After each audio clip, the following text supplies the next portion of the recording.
தென் சீன கடல் வழியாக சென்ற தமது ஹெலிகாப்டருக்கு சீனாவின் போர் விமானங்கள் ஆபத்தை விளைவிப்பதாக கனடா குற்றம் சுமத்தியுள்ளது. சில வாரங்கள் முன்பு வரை இந்தியாவுடனான ராஜதந்திர பதட்டத்திற்காக செய்திகளில் அடிபட்ட கனடா தற்போது சீனாவுடன் ஒரு மோதலில் உள்ளதாக செய்திகள் தெரிவிக்கின்றன. சீனாவும் கனடாவும் சர்வதேச கடல் எல்லைகளை மீறுவதாகவும் தேவையற்ற ராணுவ மோதலை தூண்டுவதாகவும் பரஸ்பரம் குற்றம் சாட்டி வருகின்றன. இந்த விவகாரம் மிகவும் சிக்கலான தென் சீன கடல் தொடர்பானது. இந்த பெரிய கடல் பகுதி தனக்கு சொந்தமானது என்று சீனா உரிமை கோரி வருகின்றது. அதே சமயம் அந்த பகுதியில் உள்ள பல நாடுகள் இதனை மறுத்து வருகின்றன. ஆனால் சில அறியப்படாத காரணங்களுக்காக கனேடிய ஹெலிகாப்டர் தனது தீவுகளை நோக்கி பறந்ததாக சீனா கூறுகின்றது. தென் சீன கடலில் சர்வதேச கடல் எல்லையில் பறந்து கொண்டிருந்த தனது ஹெலிகாப்டருக்கு சீனாவின் போர் விமானங்கள் ஆபத்தை ஏற்படுத்தியதாக கனேடிய பாதுகாப்பு அமைச்சர் பில் பிளேயர் தெரிவித்துள்ளார்.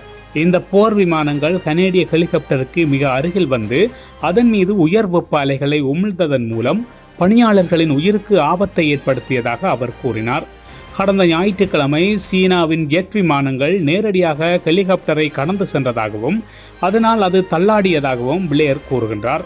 பின்னர் மற்றொரு ஜெட் விமானம் ஹெலிகாப்டருக்கு மிக நெருக்கமாக வந்து அதன் மீது உயர் வெப்ப அலைகளை உமிழ்ந்தது. அதனை தவிர்க்க ஹெலிகாப்டர் திடீரென்று தனது பாதையை மாற்ற வேண்டியிருந்தது என்று அவர் கூறினார். இது குறித்து அவர் மேலும் கூறுகையில், இதன் மூலம் தேவையில்லாமல் அனைவரும் ஆபத்தை சந்திக்க நேர்ந்தது. சீன போர் விமானங்களின் இந்த நடவடிக்கைகள் மிகவும் ஆபத்தானவை என்று அவர் கூறினார். பிளேரின் கூற்றுக்கு பதிலளித்த சீனா, கனேடிய ஹெலிகாப்டர் சில ரகசிய நோக்கங்களுக்காக தீங்கிழைக்கும் வகையிலும் எதிர்வினையை தூண்டுகின்ற வகையிலும் செயல்பட்டது என்று கூறியிருக்கின்றது. சீனாவின் பாதுகாப்பு அமைச்சக செய்தி தொடர்பாளர் ஜோங் ஷோஹாங் கனடாவின் போர்க்கப்பலின் பெயரை மேற்கோள் காட்டி, சமீபத்தில் கனடாவின் ஒட்டாவாவில் இருந்து வந்த HMCS ஹெலிகாப்டர் சில அறியப்படாத நோக்கங்களால் சீனாவின் சீசா தீவுகளை நோக்கி வந்தது என்று குறிப்பிட்டிருந்தார். மேலும் அவர் தனது அறிக்கையில் இந்த சம்பவத்தை விசாரிக்க சொல்லி கடற்படை மற்றும் விமானப்படையை சீன இராணுவம் கேட்டுக்கொண்டதாகவும் பல எச்சரிக்கைகளை விடுத்தும் கனேடிய ஹெலிகாப்டர் பதிலளிக்கவில்லை என்றும் மிக தாழ்வாக பறந்ததாகவும் குறிப்பிட்டார். இந்த சம்பவத்தை கனடா பூதாகரமாக பயன்படுத்துவதாக சீனாவின் பாதுகாப்பு அமைச்சு செய்தி தொடர்பாளர் குற்றம் சாட்டியுள்ளார்.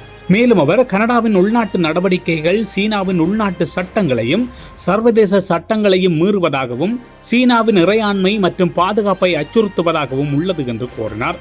விபத்துகளை தவிர்க்கின்ற வகையில் கனடாவின் விமானப்படையின் செயற்பாடுகளை கட்டுப்படுத்துமாறு நாங்கள் வேண்டுகோள் விடுக்கின்றோம் என்று அவர் கூறியிருக்கின்றார்.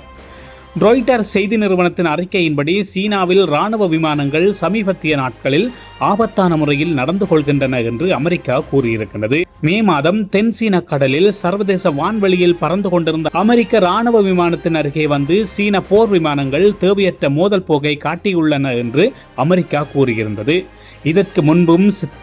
இதற்கு முன்னரும் தென் சீன கடல் வழியாக பல்வேறு நாடுகளின் கப்பல்கள் மற்றும் விமானங்கள் செல்வதற்கு பல சந்தர்ப்பங்களில் சீனா எதிர்ப்பு தெரிவித்து வருகின்றது. சனிக்கிழமை அன்று சீனாவின் வெளியுறவு அமைச்சக செய்தி தொடர்பாளர், சீன ராணுவம் அதன் இறையாண்மை, பாதுகாப்பு, கடல் உரிமைகள் மற்றும் நலன்களை பாதுகாப்பதற்கும் தென் சீன கடலில் அமைதி மற்றும் ஸ்திரத்தன்மையை பேணுவதற்கும் எப்போதும் மிகுந்த எச்சரிக்கையுடன் இருக்கும் என்று கூறினார்.